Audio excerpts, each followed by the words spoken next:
Je suis rentré sous la pluie et j'ai trouvé mon grand-père paralysé, en sang, sur le sol. J'ai appelé les secours, puis je suis resté figé. Bonjour, mon nom est Azra. Je suis rentré à la maison sous la pluie pour prendre des nouvelles de mon grand-père. Il est paralysé. Ce que j'ai trouvé, c'était du sang et le silence. Il était allongé là depuis des heures, seul, oublié. Il m'avait dit de ne pas venir. Dit qu'il se reposait. Dit que je réagissais de manière excessive, encore une fois. Mais quand j'ai vu mon visage rayé sur la photo de famille, quand j'ai trouvé la fausse signature sur un acte qui n'avait jamais été son idée, j'ai réalisé qu'il ne m'avait pas seulement mis à l'écart. Il nous effaçait tous les deux. Pourquoi votre propre famille mentirait-elle comme ça? Et que faites-vous quand les personnes en qui vous avez le plus confiance vous enterrent discrètement alors que vous respirez encore? La pluie n'avait pas cessé depuis que j'avais franchi la limite du comté de Pierce.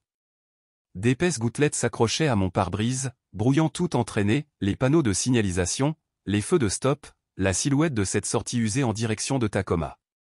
Pendant un instant, j'ai hésité, le pied suspendu au-dessus de l'accélérateur. Une partie de moi voulait continuer à rouler, dépasser la falaise, dépasser le poids de tout ce silence. Mais j'ai tourné quand même, parce que même si personne ne m'avait demandé de revenir, surtout pas Vera, je ne pouvais pas me défaire du sentiment que quelque chose n'allait pas, le genre de malaise qui s'installe dans votre poitrine avant que votre cerveau ne puisse le comprendre. La voix de Vera résonnait encore dans ma tête. Ce message de la semaine dernière. Ne te donne pas la peine de venir. Il dort la majeure partie de la journée. Bref, sec, juste assez pour sonner comme de l'inquiétude si vous ne connaissiez pas son ton. Mais moi, je le connaissais. Ce n'était pas de l'inquiétude. C'était un rejet. La maison se trouvait au bout d'un chemin de gravier bordé d'érables, leurs feuilles devenues rouge doré, maintenant éparpillées dans des flaques boueuses. La lumière du porche vacillait, plus comme une pulsation faible qu'une lueur. Mon estomac s'est noué. J'ai retiré la clé du contact, laissant la pluie frapper le toit pendant un instant avant de sortir. Le froid a transpercé ma veste. C'était plus silencieux que dans mes souvenirs. Pas de carillons éoliens, pas de bourdonnement de télévision, juste la pluie. Quand j'ai atteint la porte, je me suis figé. Elle était ouverte, pas en grand, juste assez entr'ouverte pour voir l'obscurité à l'intérieur. Je l'ai poussée doucement. Elle a grincé. Grand-père, ai-je appelé, d'une voix instinctivement douce. Pas de réponse. Grand-père, c'est Azra. Ma voix s'est étranglée. L'odeur m'a frappé en premier. De l'air vicié, du métal, et autre chose. Anormal. La lumière du couloir était éteinte. Pas de bruit de pas, pas de bruit de son fauteuil roulant. Juste le silence qui s'installe lorsqu'un lieu est resté vide trop longtemps. Je suis entré. Le plancher a grincé sous mes bottes, et j'ai fermé la porte derrière moi, plus pour empêcher le froid d'entrer qu'autre chose. Mes doigts ont trouvé l'interrupteur mural. Rien. L'ampoule devait avoir grillé. J'ai fait quelques pas prudents vers la cuisine, appelant de nouveau « grand-père ». Le son de ma voix semblait trop fort, comme si je m'introduisais dans ma propre maison d'enfance. C'est là que j'ai glissé. Un de mes talons a dérapé sur quelque chose de glissant. J'ai trébuché, mes mains heurtant le mur, le sol. Humide. J'ai baissé les yeux. Mes doigts luisaient de rouge dans la faible lumière du couloir. Du sang. Mon Dieu. J'ai suffoqué, me précipitant en avant. Grand-père. Il était affalé contre le mur près de la salle de bain. Sa tête reposait maladroitement sur le côté, les yeux partiellement ouverts, les lèvres entr'ouvertes. Une traînée de sang menait du bord du carrelage à son fauteuil roulant, renversé à quelques mètres de là. Grand-père, tu m'entends? Grand-père. Ma voix s'est brisée alors que je me laissais tomber à côté de lui, en faisant attention de ne pas le bouger. Une de ses mains a tressailli, à peine. J'ai sorti mon téléphone, les doigts tremblants si fort que j'ai failli le laisser tomber. 911, quelle est votre urgence? Mon grand-père. Il est tombé. Il saigne. Je crois qu'il s'est cogné la tête. Il est paralysé. S'il vous plaît, envoyez quelqu'un.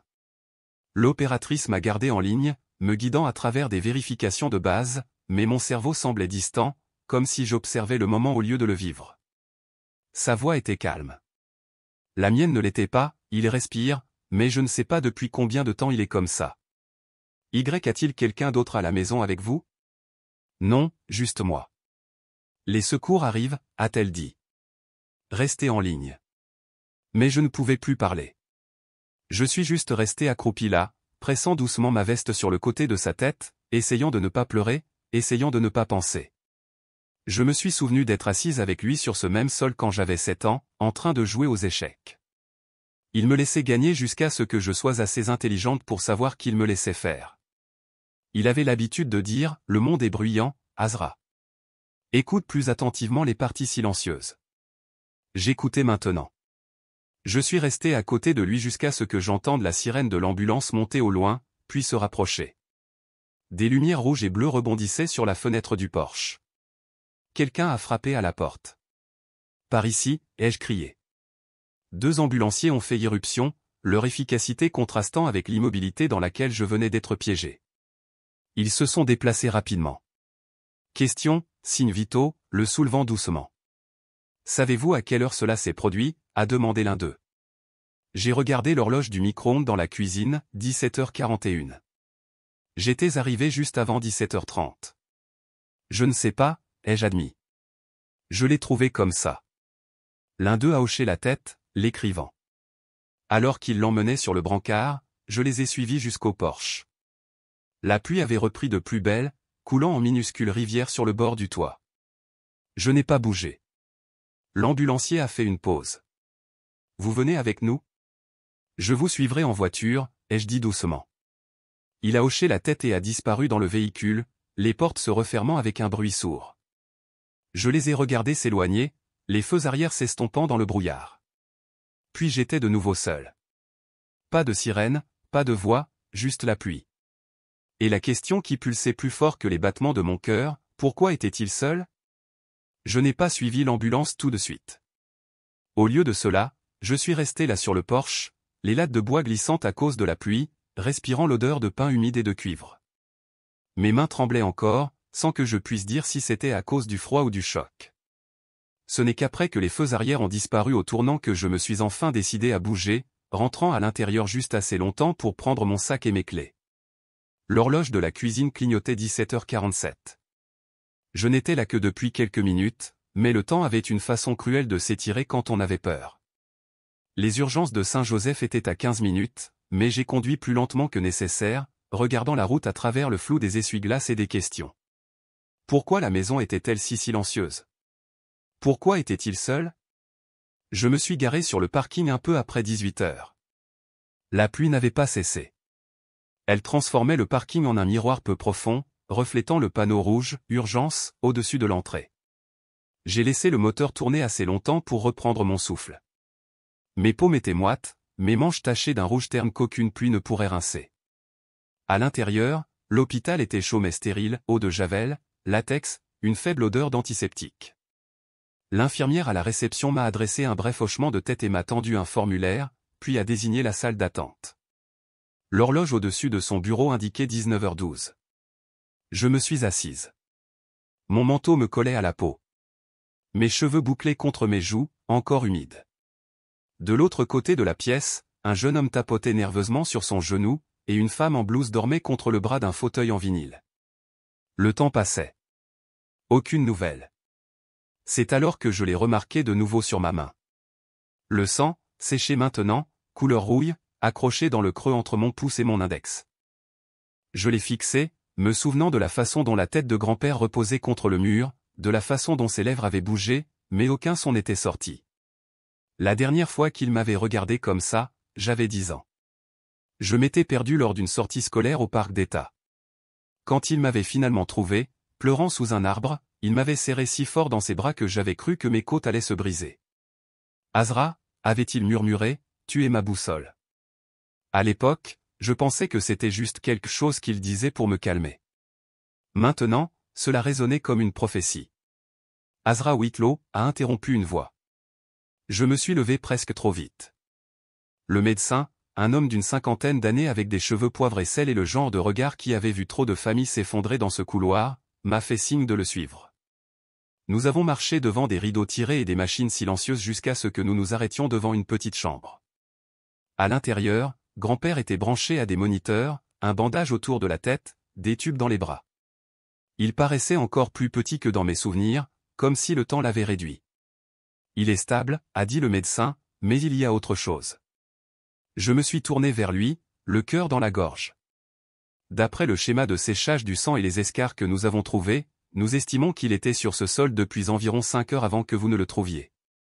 Mes genoux ont fléchi. J'ai agrippé le dossier d'une chaise voisine. 5 heures, ai-je répété. C'est impossible. Je suis désolé, mais l'état des plaies et sa déshydratation nous indiquent qu'il était au sol depuis au moins midi. J'ai secoué la tête comme si ce geste pouvait rembobiner la vérité. Non, ai-je dit, la voix creuse. Ma sœur, elle vit ici. Vera. Elle a dit qu'il allait bien. L'expression du médecin n'a pas changé, mais il y avait quelque chose dans ses yeux. Pas du jugement, juste de la lassitude. Il a de la chance que vous soyez venu quand vous l'avez fait.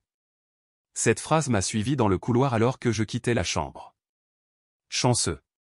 Grand-père n'était pas chanceux. Il avait été abandonné.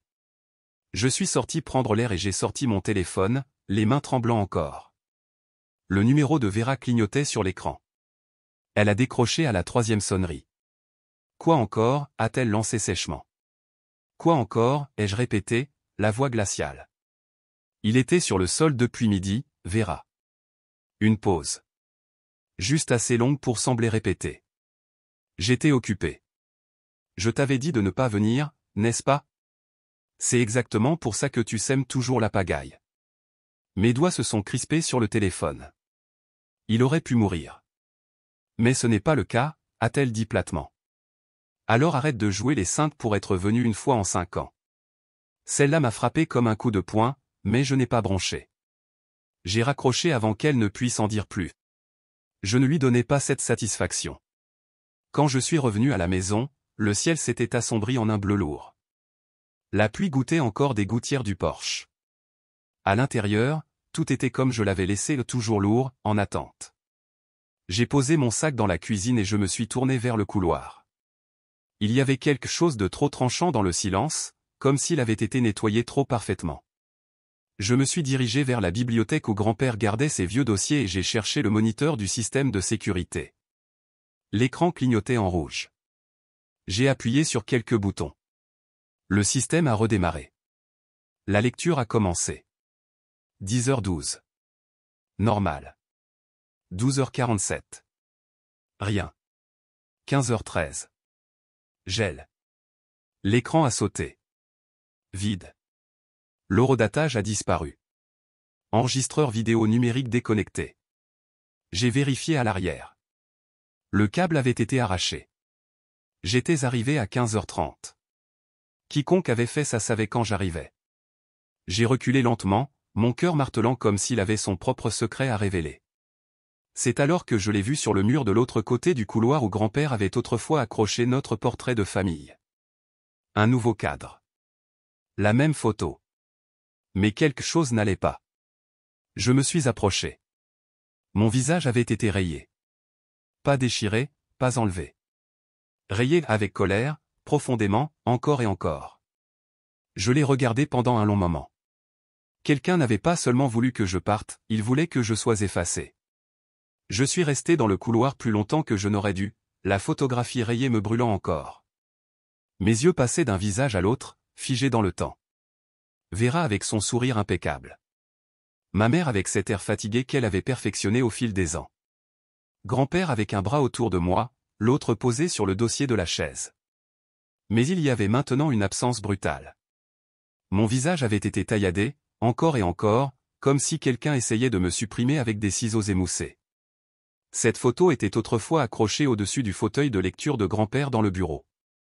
Elle avait été prise lors d'un barbecue familial avant que les choses ne s'effondrent, avant que je ne commence à dire non aux choses qui me rabaissaient, avant que je n'arrête d'appeler juste pour être ignoré.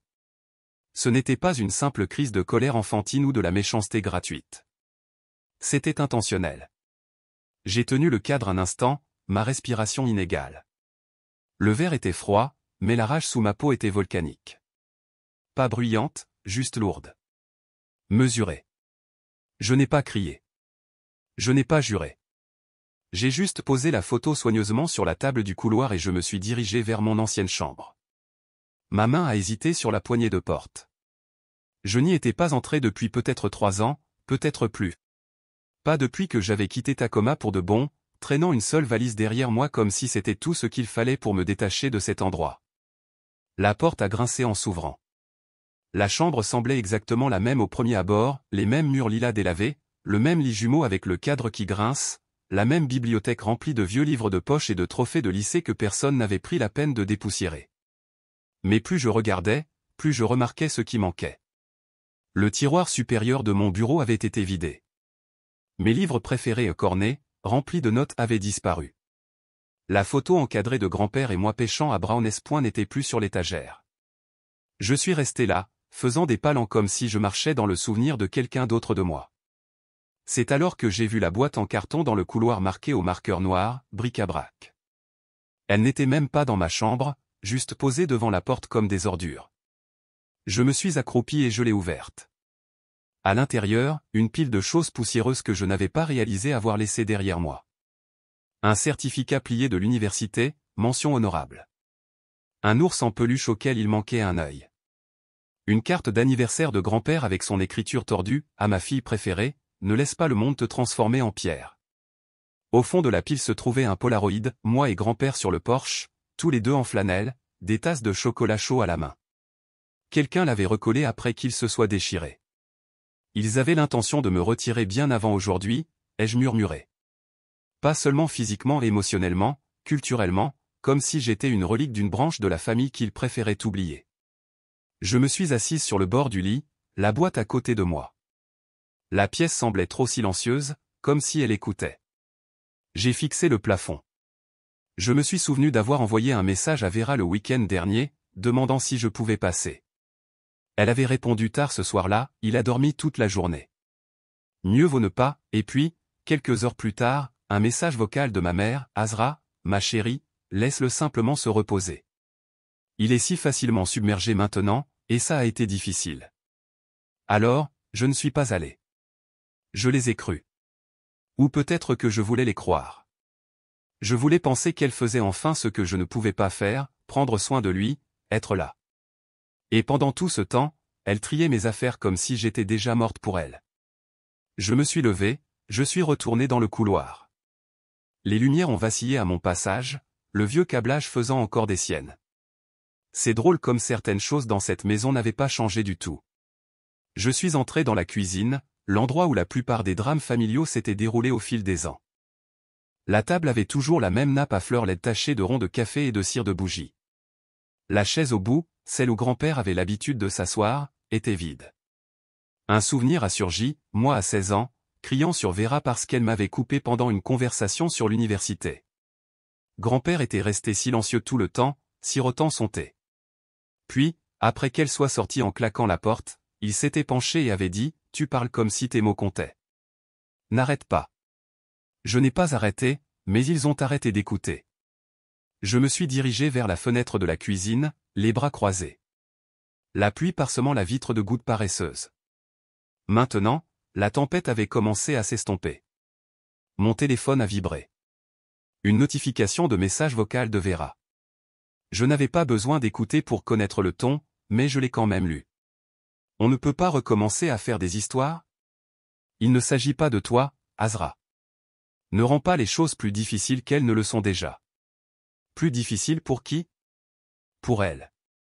Pour la version de notre famille qu'elle avait modelée et maintenue tout en écartant commodément quiconque ne jouait pas le jeu. Je me suis assise à la table de la cuisine, fixant le vide un instant.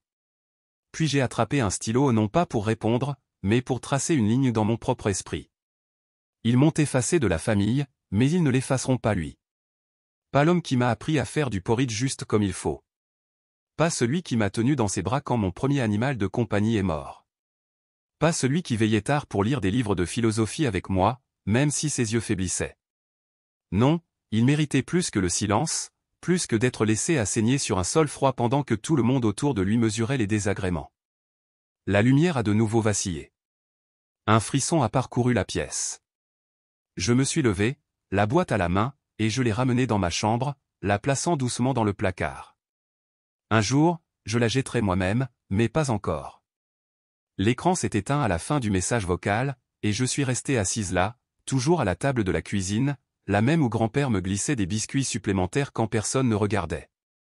Maintenant, je fixais un écran comme s'il était capable de mordre en retour. La voix de Vera, tranchante et suffisante, résonnait plus fort qu'elle n'en avait le droit. On ne peut pas recommencer à faire des histoires? Ce n'était pas une demande. C'était une ligne tracée dans le sable. J'ai glissé le téléphone de côté et je me suis penché en arrière, laissant les pieds arrière de la chaise grincer un peu. Dehors, le vent grattait les branches d'arbres contre la maison comme des jointures traînant sur le revêtement. Même la tempête semblait fatiguée. Mon pouce a survolé le bouton d'appel de Vera. Je savais que c'était une mauvaise idée. Je savais comment cela se passerait, mais j'ai quand même appuyé. Elle a décroché plus vite que prévu. « Tu vas vraiment faire ça maintenant ?» a-t-elle lancé. Je n'ai pas pris la peine de la saluer. Le médecin a dit que grand-père était resté sur le sol pendant 5 heures, Vera. 5. Ce n'est pas une sieste. Ce n'est pas. Il était fatigué. C'est de l'abandon. Oh, s'il te plaît, a-t-elle ricané. C'est reparti pour le numéro de l'héroïne. Ma mâchoire s'est crispée. Excuse-moi. Tu fais toujours ça, a-t-elle continué. Tu débarques quand ça t'arrange. Tu lances des accusations, puis tu disparais à nouveau. Tu n'es pas la seule à l'aimer, Azra. Je me suis levé, arpentant lentement le couloir, le téléphone à l'oreille. Alors où étais-tu? Où était ton amour quand il gisait dans son propre sang? Tu n'as aucune idée de ce qui s'est passé, a-t-elle sifflé. Tu es parti. Tu as choisi de rester à l'écart. J'ai été mise à l'écart, ai-je dit, mâchant mes mots. Vous avez tous clairement fait savoir que je n'étais pas nécessaire. Que j'étais trop émotive, trop problématique. Tu es ici maintenant parce que tu veux te sentir importante, a-t-elle lancé. Tu n'aides pas. Tu ne fais qu'empirer les choses. C'en était trop. Je n'ai pas crié. Je n'ai pas pleuré. J'ai juste mis fin à l'appel, je suis allé directement dans le couloir, et je me suis tenu à nouveau sous la photo avec mon visage rayé. J'ai laissé le silence autour de moi s'alourdir, comme s'il avait besoin de se poser avant que je puisse parler. Elle pense que j'ai besoin d'être vue, ai-je murmuré, à personne en particulier. Elle n'a jamais réalisé que je n'ai jamais été invisible. J'étais juste ignoré. Le bruit de pneus crissant sur le gravier à l'extérieur a brisé le calme. J'ai jeté un coup d'œil par la fenêtre et j'ai vu des phares entrer dans l'allée. Clarisse. J'aurais dû être surprise, mais quelque chose en moi savait déjà qu'elle viendrait. Le temps qu'elle frappe légèrement, comme si elle ne voulait pas s'engager sur le son, j'avais déjà ouvert la porte. Elle paraissait plus petite que dans mes souvenirs. Même coiffure, même main nerveuse, même habitude de regarder partout sauf vers moi. « Salut, ma chérie », a-t-elle dit, la voix mince. Je me suis écarté. « Entre. » Nous n'avons pas parlé pendant qu'elle enlevait son manteau et s'installait sur l'une des chaises de la cuisine. J'ai suivi, me suis assise en face d'elle. La distance entre nous semblait plus lourde qu'elle n'en avait l'air. « J'ai vu ton message », a-t-elle dit doucement. Je n'ai pas répondu. Elle a passé une main sur le bord de sa tasse comme si cela lui donnait la permission de parler. Je l'ai entendu pleurer. Les mots ont frappé plus fort que tout ce que Vera avait dit. Quand, ai-je demandé. Le jour où c'est arrivé, a-t-elle dit. J'étais dans la chambre d'amis. Je venais de finir de plier des serviettes. Je l'ai entendu appeler à l'aide. Pas fort, mais assez. Et Elle s'est arrêtée. J'ai attendu. Vera m'a dit de ne pas m'inquiéter, a-t-elle murmuré. Elle a dit qu'il avait probablement juste fait tomber la télécommande à nouveau. Qu'il détestait qu'on le surveille. Et tu l'as cru, ai-je demandé. Clarisse a dégluti. Je ne voulais pas causer plus de problèmes. Je me suis adossé à ma chaise, le cœur battant à un rythme sourd. Tu ne voulais pas rendre les choses compliquées, ai-je répété. Alors tu as ignoré un homme qui appelait à l'aide? Ton père. Je ne voulais pas. Tu ne voulais pas qu'il saigne sur le sol pendant 5 heures, ai-je lancé. Tu ne voulais pas te taire pendant que Vera me mentait, me disait de ne pas venir? Les yeux de Clarisse se sont remplis de larmes. Je ne savais pas comment lui tenir tête. C'est là que ça a craqué. Tu n'as rien dit. Toutes ces années, tu les as laissés prétendre que j'étais parti. Tu les as laissés me qualifier de problème, de rebelle, de reine du drame. Tu as acquiescé même quand ça me tuait. J'avais peur, a-t-elle dit. Peur des disputes, peur de perdre le peu de paix qu'il nous restait. La paix construite sur le silence n'est pas la paix, ai-je dit. C'est de la soumission. Elle n'a pas argumenté. J'avais besoin de toi, ai-je continué. À l'époque, quand Vera me faisait me sentir petite, quand grand-père était le seul qui écoutait. La voix de Clarisse s'est brisée. Je suis désolé, Azra. Je le suis vraiment. Je l'ai regardé. Vraiment regardé. Pendant un instant, j'ai vu la femme qui me chantait des chansons quand j'étais malade, celle qui m'apportait de la soupe quand j'avais raté mon premier quiz de chimie. Mais j'ai aussi vu la femme qui se tenait derrière Vera dans chaque photo de famille, dans chaque dispute, dans chaque silence qui me coupait plus profondément que les mots. Ça s'arrête ici, ai-je dit. Je vais découvrir la vérité. Et si ça nuit à sa réputation, tant pis. Clarisse a baissé la tête. Tu as toujours été la plus courageuse. Je n'ai pas répondu. Je suis passé devant elle en direction du bureau de grand-père. La clé était toujours là où elle avait toujours été, cachée dans le dos de son vieux dictionnaire. J'ai ouvert le tiroir lentement, comme s'il pouvait brûler. À l'intérieur se trouvait une seule enveloppe écrite de sa main, seulement si elle revient. Je suis resté là, la tenant, le cœur martelant à nouveau, non pas de peur, mais de savoir. L'enveloppe ne pesait rien, mais elle a tout ébranlé. Je n'ai pas ouvert l'enveloppe tout de suite. Pendant un moment, je suis resté là dans le bureau de grand-père, à la regarder. Les bords étaient légèrement effilochés. L'encre était passée, mais son écriture têtue et distinctive était indubitable. Seulement si elle revient. Ces 5 mots rendaient l'air plus lourd. Je me suis finalement assise au bureau, j'ai dégagé une place entre des piles de carnets jaunis et de vieilles coupures de journaux, et j'ai rompu le seau. À l'intérieur se trouvait une seule photocopie, un formulaire de transfert de propriété, pré-rempli, le nom de mon grand-père tapé en haut. Vera était listée sous « bénéficiaire ».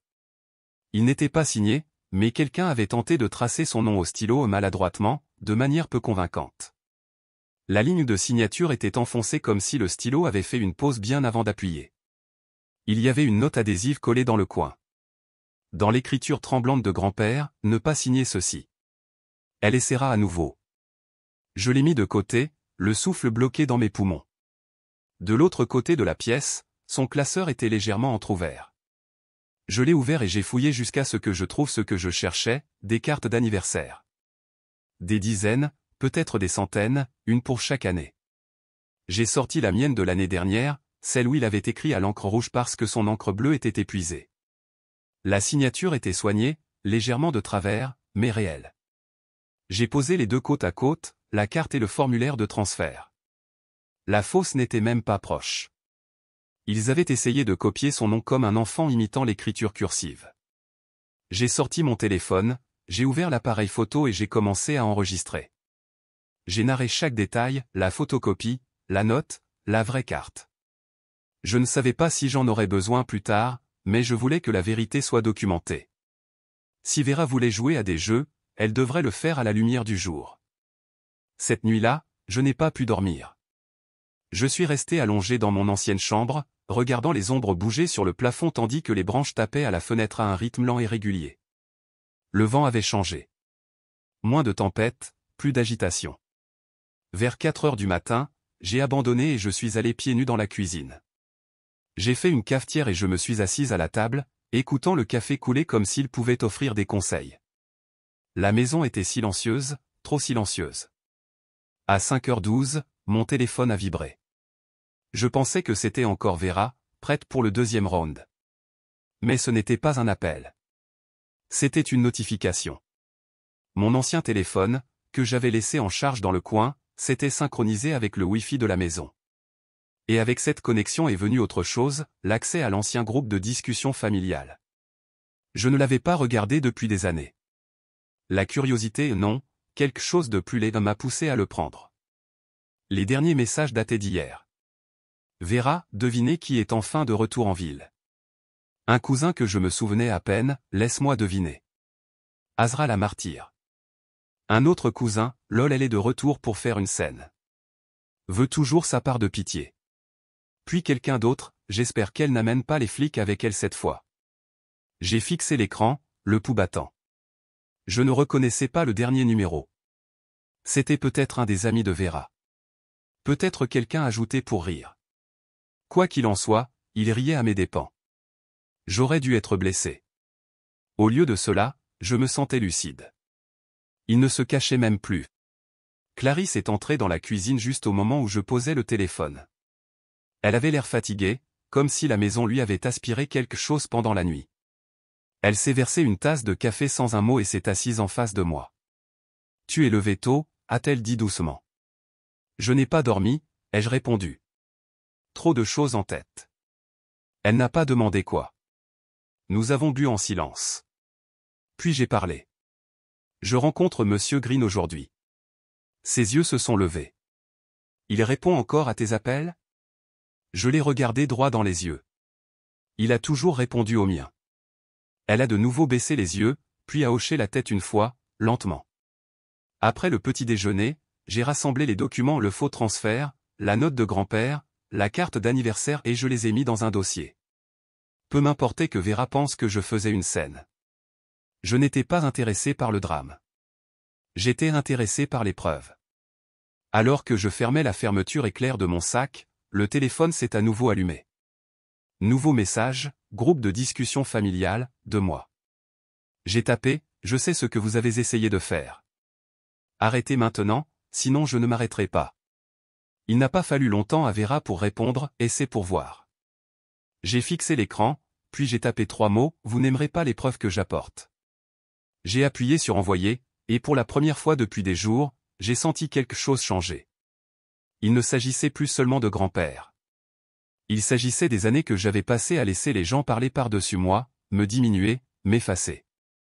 Il s'agissait de chaque fois que j'avais ravalé ma voix pour maintenir la paix dans une famille qui ne connaissait le silence que lorsque cela les servait. Ils m'avaient sous-estimé. C'était leur première erreur. Après avoir envoyé ce dernier message, je n'ai pas dormi. J'ai essayé.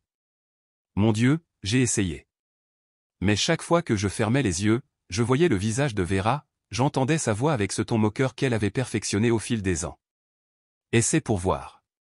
Comme si elle pensait que j'étais encore la fille qu'elle pouvait coincer à Thanksgiving et réduire au silence par la honte.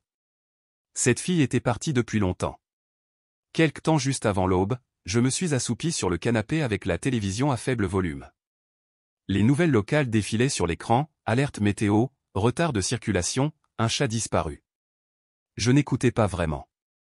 À 6h22, mon téléphone a de nouveau vibré. Je m'attendais à une autre pique de Vera. Je ne m'attendais pas à ce que j'ai vu. Un texto d'un numéro inconnu, s'il meurt, c'est plus facile.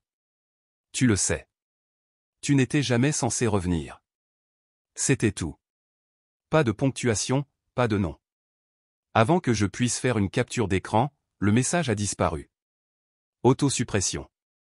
Mais j'ai des mains rapides. Je l'avais déjà attrapé. J'ai sauvegardé l'image et l'ai immédiatement transférée à une adresse email de sauvegarde. Si quelque chose arrivait à grand-père maintenant, personne ne pourrait dire que je ne les avais pas prévenus. Mon cœur battait la chamade dans mes oreilles.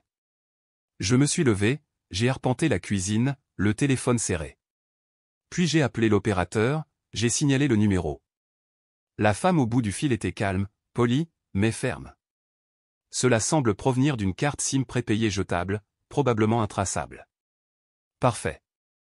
J'ai ajouté ce message au dossier que j'avais commencé à compiler sur mon ordinateur portable, capture d'écran, photo du document falsifié, mémos vocaux, la note manuscrite de grand-père. Chaque élément de preuve allait dans un seul dossier intitulé « La vérité de Raymond ». Clarisse est entrée dans la cuisine 1 heure plus tard, les yeux encore gonflés, les cheveux attachés en arrière comme si elle avait à peine dormi. Elle s'est versée du café en silence. Je n'ai pas mentionné le texto. Pas encore. Au lieu de cela, j'ai dit, je vais à Seattle cet après-midi. Green a accepté de me rencontrer. Elle a hoché la tête sans lever les yeux. Tu vas faire éclater toute cette histoire au grand jour, n'est-ce pas? Je vais dire la vérité, ai-je dit. Quoi qu'il en découle, je peux vivre avec. Elle s'est assise à table mais n'a rien dit de plus. Plus tard dans la matinée, j'ai tout emballé et document, sauvegarde de téléphone, le dossier et je l'ai laissé près de la porte d'entrée. Vers midi, je suis sorti prendre l'air. La pluie avait cessé, mais l'air était lourd, comme si le ciel n'avait pas encore pris sa décision. J'étais à mi-chemin des marches du porche quand j'ai entendu une portière de voiture claquer. Vera. Je n'avais pas besoin de voir son visage pour connaître son humeur. Ses talons ont frappé le gravier comme si elle voulait le briser. Elle n'a pas frappé, elle est entrée directement comme si c'était encore son royaume. « Tu as une minute » a-t-elle dit. « Non » ai-je répondu, sans bouger. Elle a continué, passant devant moi dans la cuisine, jetant son sac à main sur le comptoir comme si nous allions discuter des projets de vacances au lieu de la négligence envers une personne âgée et de la falsification. « Parlons » a-t-elle dit. « Tu veux parler maintenant » J'ai haussé un sourcil. Après les messages, après la signature que tu as essayé de faire passer pour la sienne? Vera a levé les yeux au ciel. Oh, allons, Azra. C'est de ça qu'il s'agit? De la paperasse? Tu as essayé de transférer la maison sans son consentement. C'était son idée, a-t-elle lancé. Il n'a juste pas eu le temps de finir. Il t'a dit non, ai-je dit. Tu as quand même falsifié sa signature. Elle a ri, un rire court et amer. Tu ne sais rien. Tu étais parti. Tu t'es assuré que je reste parti. Tu crois que tu es la seule à l'aimer, a-t-elle aboyé. Tu es parti. Nous sommes restés. Nous nous sommes occupés des médecins, des factures, des sautes d'humeur. Tu penses que tu peux juste débarquer et jouer les sauveuses. Je pense que je suis la seule à ne pas lui avoir marché dessus quand il appelait à l'aide. Cela l'a réduite au silence pendant une demi-seconde. Puis elle s'est approchée, la voix basse. Tu ne sais pas comment ça marche. Si tu traînes ça dans la boue, toute la famille vole en éclats. Je l'ai regardée droit dans les yeux. Alors, qu'elle vole en éclats. Elle m'a regardé comme si je l'avais giflée. Clarisse, qui se tenait silencieusement dans le couloir, est apparue. Assez, a-t-elle dit. Vera s'est tournée vers elle. Tu la laisses faire ça? Clarisse n'a pas scié. Je suis fatigué de me taire. Quelque chose dans la posture de Vera s'est raidi. Elle a attrapé une tasse de café sur le comptoir et, sans prévenir, l'a jetée contre le mur. Elle a explosé en morceaux à côté du réfrigérateur. Je n'ai pas bronché. C'est la dernière chose que tu jetteras sans conséquence, ai-je dit calmement. Elle m'a pointé du doigt, tremblante. Tu te crois si juste? Tu penses que Green te croira plutôt que moi. Je n'ai pas besoin qu'il me croie. J'ai des preuves. Elle a attrapé son sac à main et est sortie en trombe sans un mot de plus. Clarisse et moi sommes restés en silence alors que le bruit de ses pneus déchirait le chemin de gravier. En milieu d'après-midi, j'étais sur l'I-5 en direction de Seattle. La pluie avait recommencé, régulière mais pas forte, juste assez pour brouiller la vue et vous faire douter de la distance entre vous et le reste du monde. Le bureau de Monsieur Green était niché au-dessus d'une rangée tranquille de cabinets d'avocats près de Pike Place. Quand je suis arrivé, il attendait dans la salle de conférence, les lunettes perchées bas sur son nez, un bloc-notes à moitié lu devant lui. « Azra » a-t-il dit chaleureusement, me faisant signe de m'asseoir. J'ai ouvert le dossier, j'ai étalé chaque pièce, la fausse signature, le message vocal, la carte d'anniversaire, la note de grand-père. Il les a examinés lentement, ses sourcils se fronçant de plus en plus à chaque page. Quand il a terminé, il m'a regardé. Votre grand-père vous faisait plus confiance que vous ne le pensez. Il vous a toujours gardé comme plan de secours.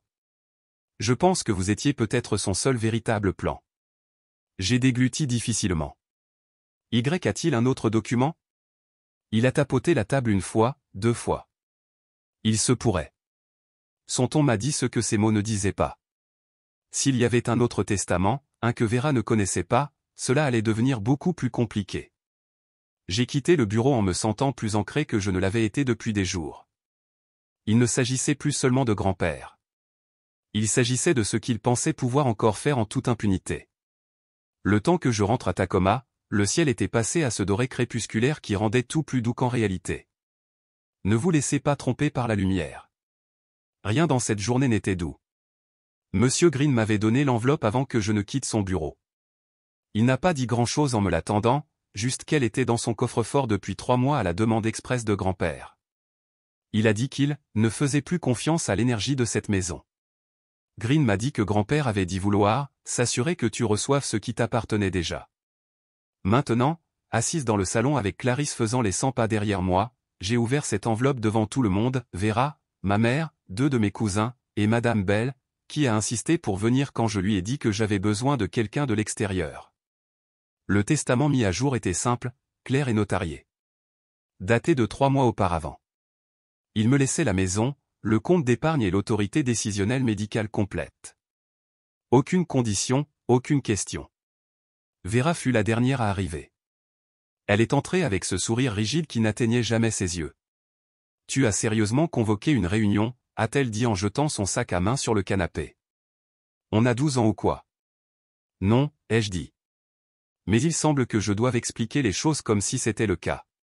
Clarisse se tenait derrière moi, le visage impassible. Mes cousins se tortillaient maladroitement sur le bord de leur chaise. J'ai brandi le testament. Ceci vient de grand-père. Daté et notarié. Il me nomme comme son héritière principale et sa tutrice. Cela annule tout le reste. Vera a croisé les bras. C'est pratique. Monsieur Green s'est raclé la gorge sur le côté de la pièce. Je peux vérifier la signature et la date. Il était tout à fait compétent lorsqu'il a pris cette décision et très clair sur les personnes en qui il avait confiance et celles en qui il n'en avait pas. Un silence épais et suffocant a rempli la pièce. Vera l'a brisé par un rire. Oh, allons. Vous pensez vraiment que ce n'est pas un coup monté? Il était vieux. Il était confus. Il pensait probablement qu'elle était encore cette petite fille qui lui apportait du thé dans ses tasses en plastique. Ma voix ne s'est pas élevée.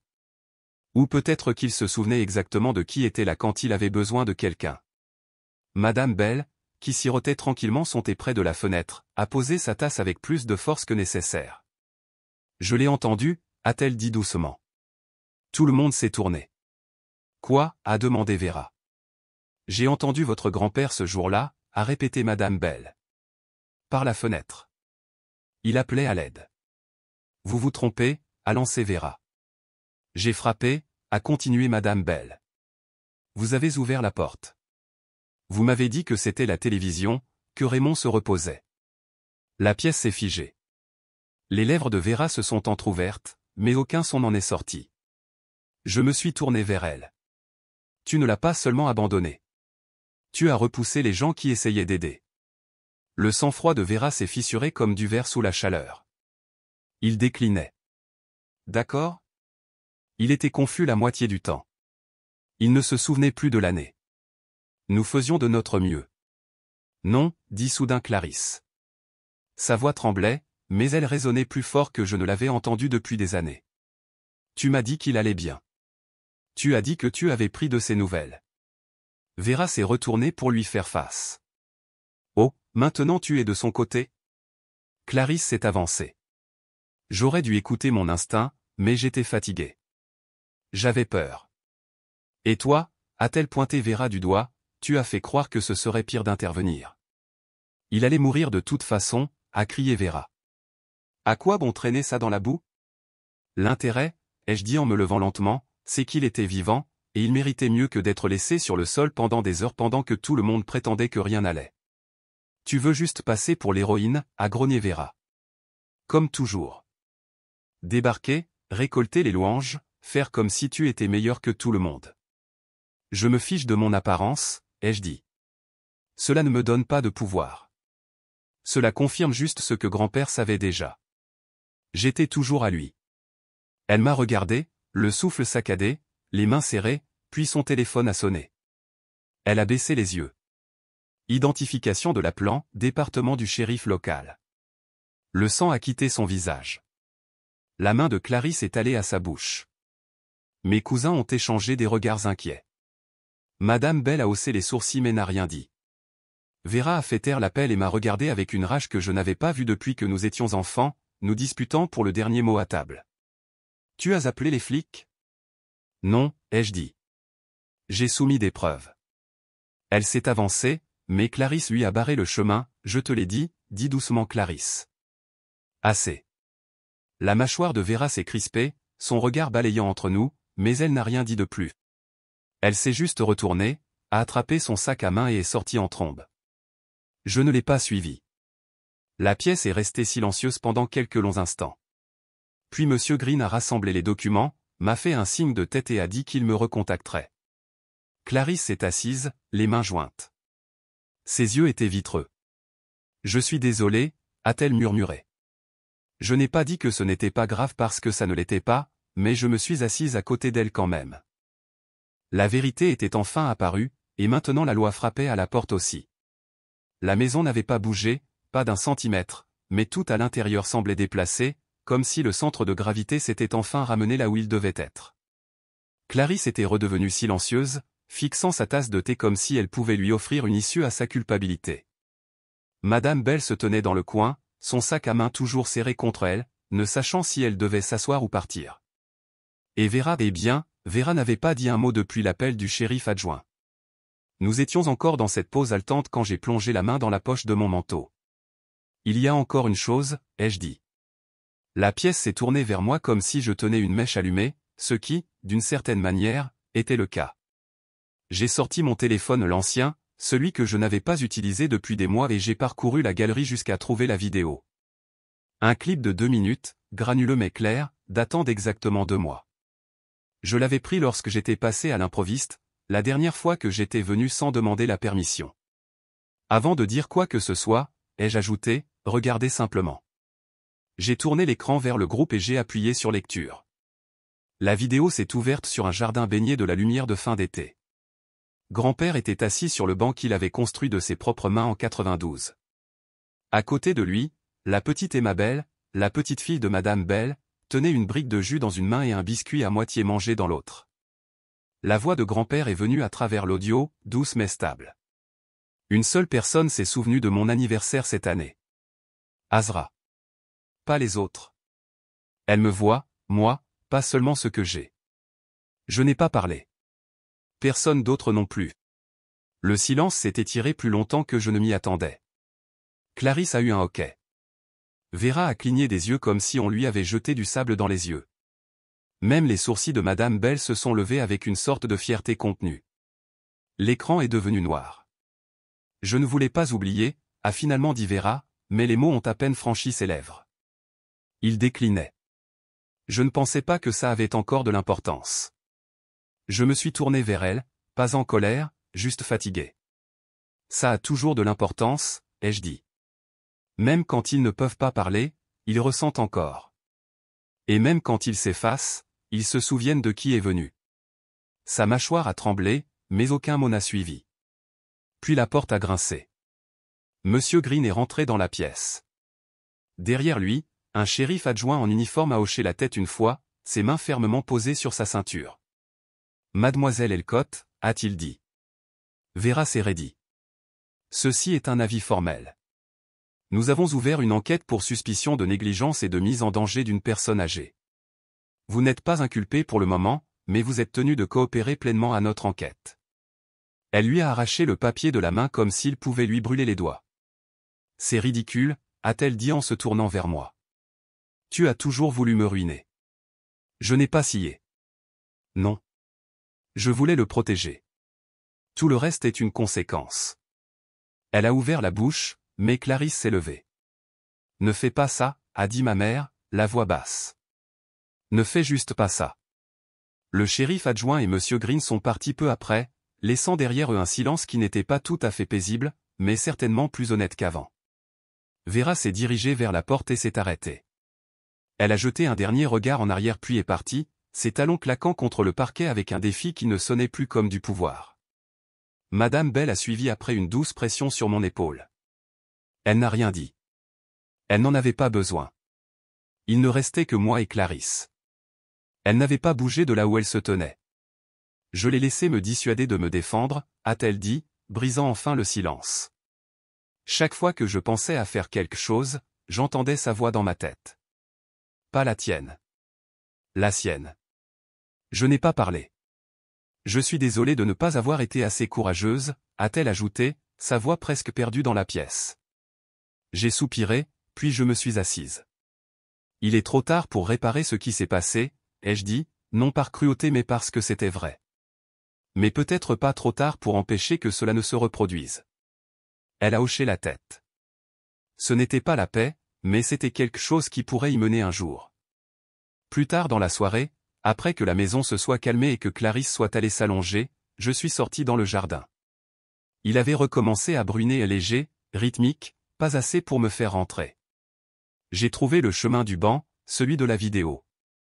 Il était humide, le bois frais contre mon jean. L'arrière-cour sentait la menthe et la terre mouillée. Je suis resté assise là longtemps, regardant la pluie tomber dans la lumière déclinante, écoutant le vent pousser à travers les branches comme une respiration fatiguée.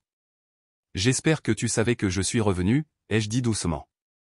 Je n'ai jamais cessé d'être à toi. Et puis, parce qu'une partie de moi ne pouvait pas ne pas le faire, j'ai de nouveau plongé la main dans mon manteau. Une autre enveloppe. Celle-ci plus vieille, jaunie sur les bords, avec une encre pâle qui disait « à lire après mon départ ». Je l'ai fixée longtemps avant d'oser l'ouvrir. L'enveloppe a craqué doucement dans mes mains alors que je rompais le seau, ses bords usés, le papier fragile avec le temps et autre chose. Attends. Dehors, la pluie avait recommencé, un léger tapotement contre la vitre comme des doigts trop timides pour frapper. Des gouttelettes avaient parsemé les coins de l'enveloppe, saignant légèrement dans le grain, adoucissant la netteté de son arrivée. Je ne l'ai pas ouverte tout de suite. Je suis resté là, dans l'entrée de l'hôpital, le manteau encore humide, le cœur battant à un rythme qu'ils n'avaient pas retrouvé depuis leur premier appel. Il y avait quelque chose de sacré dans le moment avant de l'ouvrir, quand tout était encore possible. L'espoir et le chagrin étaient assis côte à côte, et je n'étais pas encore prête à en choisir un. Mais finalement, mes doigts ont fait ce que mon esprit ne pouvait pas. À l'intérieur se trouvait une seule page. L'écriture, indubitablement la sienne, vacillait par endroits, comme si l'encre traînait son pouls sur la page. Je pouvais voir où sa prise avait glissé, où sa force avait faibli. Certaines lignes s'arrêtaient à mi-chemin. D'autres portaient une tache, et quelques-unes étaient devenues pâles, diluées non par la pluie, mais par quelque chose de plus intime, l'émotion peut-être, ou le souvenir. Cela commençait simplement. Si elle revient, j'ai dégluti, dis-lui que je n'ai jamais cessé de croire que son cœur était le meilleur de nous tous. C'est là que ça se terminait. Pas de fioriture, pas de signature. Juste une ligne soudaine se terminant en courbe, puis une épaisse tache d'encre, comme si le stylo s'était attardé plus longtemps que sa main ne pouvait le supporter.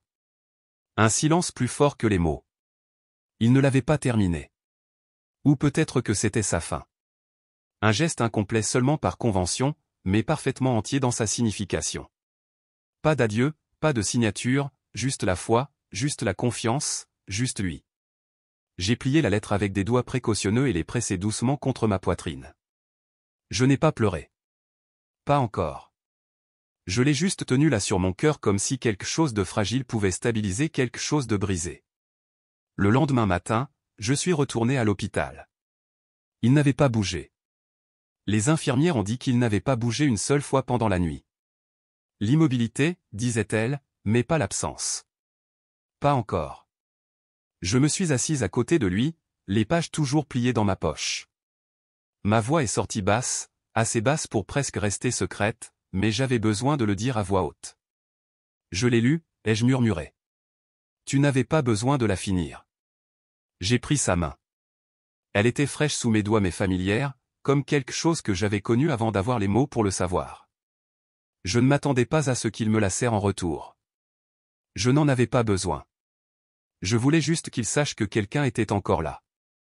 Quelqu'un qui écoutait encore. Tu as été le seul à me voir, ai-je dit.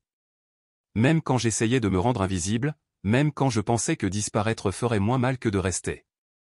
Les machines bourdonnaient doucement. Les moniteurs clignotaient d'un vert rythmé. Dehors, la vie continuait avec une sorte d'urgence stérile, des médecins s'appelant les uns les autres, des chariots qui grinçaient sur le carrelage. Mais dans cette chambre, il n'y avait que le calme, un calme différent. Pas creux, pas perdu, juste la paix. Plus tard dans l'après-midi, je suis retourné à la maison. L'air à l'intérieur sentait encore lui, les pulls en laine, les tiroirs en cèdre, et la plus faible trace de tabac à pipe, abandonné depuis longtemps mais jamais tout à fait disparu. La maison retenait son souffle comme si elle avait attendu mon retour, comme si elle n'était pas sûre de devoir commencer à lâcher prise. Je n'étais pas sûr non plus. Je me suis aventuré dans le placard de la chambre de grand-père. Je ne savais pas ce que je cherchais. Je savais juste que je ne l'avais pas encore trouvé. Au fond, sous une pile bien rangée de vieilles chemises en flanelle, je l'ai trouvé, une petite boîte en bois, sculptée à la main, le bois lisse, usé par le temps et le toucher. Gravé sur le dessus en lettres tremblantes, pour Azra, la seule qui s'est assise avec moi quand je n'avais rien à dire. Mes genoux ont lâché. Je me suis effondré sur le sol, la boîte en équilibre sur mes genoux comme quelque chose de sacré.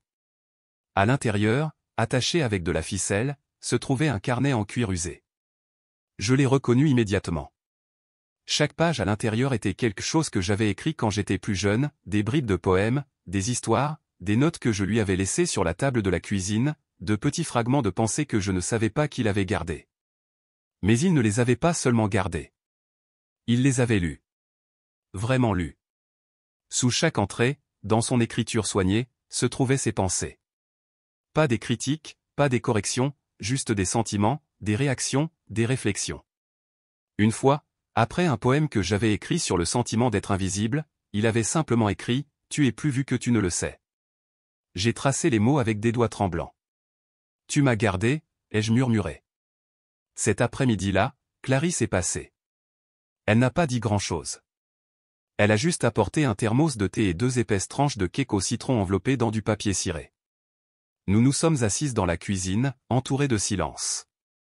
Elle n'a pas mentionné Vera. Moi non plus. Nous n'en avions pas besoin. Au lieu de cela, elle a tendu la main sur la table, a pris la mienne et l'a tenue. C'était suffisant. Le lendemain, Madame Bell s'est arrêtée.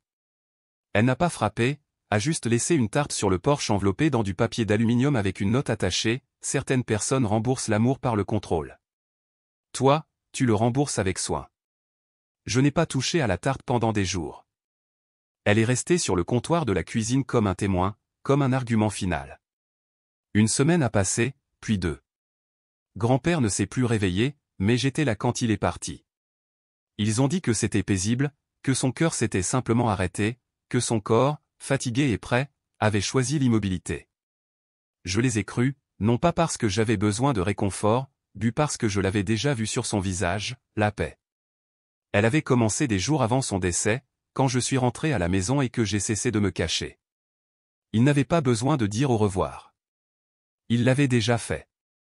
1 mois plus tard, j'ai déménagé. Pas loin, juste assez loin. L'île d'Orca est devenue ma maison, une ville côtière aux rues balayées par le vent, un port qui scintillait juste assez, et une sorte de calme qui ressemblait à de la guérison, pas à de l'isolement. J'ai loué un petit chalet près des falaises. À l'étage, j'ai loué l'espace à une peintre qui sentait la térébenthine et la lavande et qui ne posait jamais de questions. Je travaille à temps partiel dans une librairie locale maintenant, principalement dans la section poésie. Je la range comme si elle était sacrée. Sur mon bureau se trouve la boîte en bois de grand-père. Je l'ouvre parfois, non par chagrin, non pas parce qu'il me manque, bien que ce soit le cas, mais par gratitude. Ils m'ont pris tellement de choses, ma place, mon nom, ma version de la maison. Mais j'ai trouvé ce qui m'appartenait. Pas en criant, pas en me battant, mais en retournant à ce que j'étais avant qu'ils ne me disent que je n'étais pas assez. Je n'écris pas ceci pour me venger. Je l'écris parce que la vérité n'élève pas toujours la voix.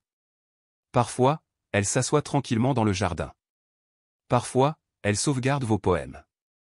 Parfois, elle laisse une lettre inachevée, non pas parce qu'il n'y avait plus rien à dire, mais parce que cela avait déjà été dit dans la façon dont quelqu'un a vécu. Et maintenant je reste là où je suis vu. Enfin et pleinement. Certaines cicatrices ne s'effacent pas, mais elles arrêtent de saigner. Parfois, les trahisons les plus bruyantes sont enveloppées de silence, couvertes de politesse, justifiées par le devoir familial, et enterrées sous des années d'évitement. Cette histoire ne concerne pas seulement l'héritage ou le pardon.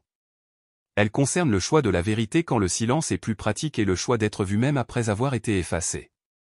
Avez-vous déjà été le seul à parler quand tout le monde restait silencieux? Faites-le moi savoir dans les commentaires ci-dessous. Et si vous avez trouvé un sens à cette histoire, n'oubliez pas de vous abonner pour plus d'histoires authentiques comme celle-ci.